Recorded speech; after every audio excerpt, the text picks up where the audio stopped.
In this video, we're gonna try to create a room light, and since I talk about many features and tools in Blender, the speed of the tutorials are gonna be a little more faster because some of them are the features that you already knew. So for a start, as always, I'm gonna go to the -y press tilde to the front view and press Shift A or Add to add my image reference and the place that I put my image, and I want to, for now, add this image and move it a little up by the move tools, and then press the shortcut GY to move it along the y-axis. Okay, so we need to start with a primary object, and if I want to start with this black part, it's already obvious what the primary object is, and this is our primary object.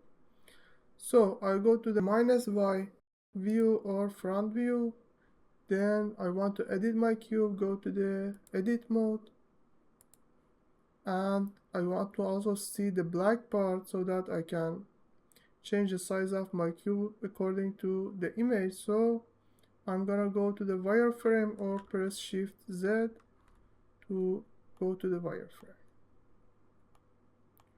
Okay, now that I see, since my reference image is from the perspective view, I need to change the location of my image. So I back to the object mode and then press on my image, move it a little to the right, and I think this much is enough.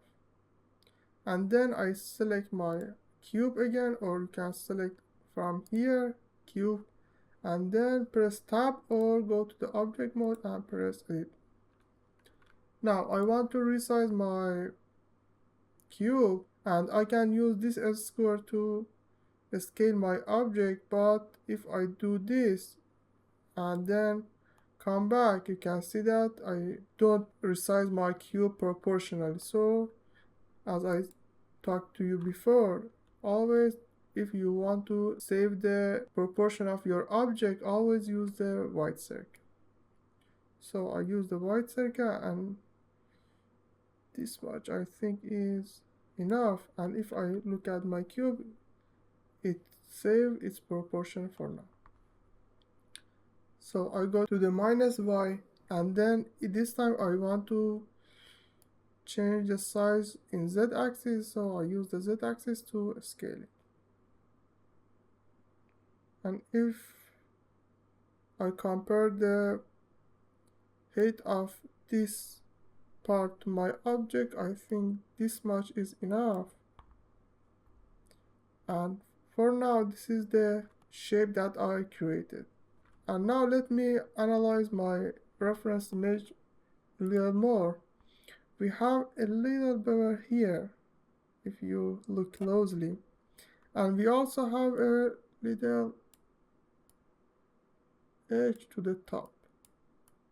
So I need to create a face here and then extrude it to the top. Okay, so I gonna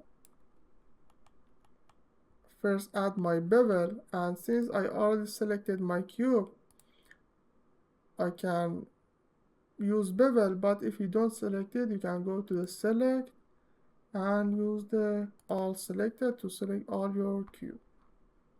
And then I can use my bevel tools, use bevel, and as I have always said before, always use an odd number on the edge of your real object. So the edge of my real object is here, so I'm gonna use an odd number.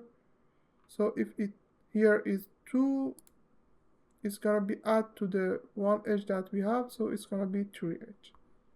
Okay, now that I create my bevel, I'm going to back to the solid mode, or press Shift Z to back to the solid mode, and now I'm going to create this edge that I talked about. So first we need to add let me draw for you.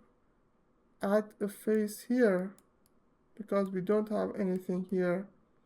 And one of the tools that we can do with it is create, for example, a loop cut tools and add 2 and then scale our object. Okay, this is one way, but there is also another way, and another way is to use the inset tools. And if I click on inset tools and then click on this face, oh, and remember always to use the face mode in inset tools. So I'm in face tools, inset tools, and then I click on face, and I can easily add an edge invert in my face. So I think this much is enough, and I want to add a form based on a face that I have. So that tool is gonna be extrude. So I'm gonna extrude my face up, and since I have a wood shape that's gonna be in my plastic form, I think it's not bad to add another inset. It's not really obvious in the image, but with practice you know that it's needed. I'm gonna insert a little and then use extrude another time to create this shape. And this is gonna be the base of my wooden shape. So I created this, and now for this wooden shape I can use extrude and go up. But a better practice for a modeler is to always separate the object based on the material of the object. For example, this probably is a plastic material, so you better separate this plastic material from this wooden material. And for separating the shape, you can go to the add and add another cube, for example another cube, and then use the scale to scale your object until it's at the size of what you want. And this is not a bad practice, but the better way is to use what you already have. And what I mean is, if I press delete and select faces to delete my object, we already have this face.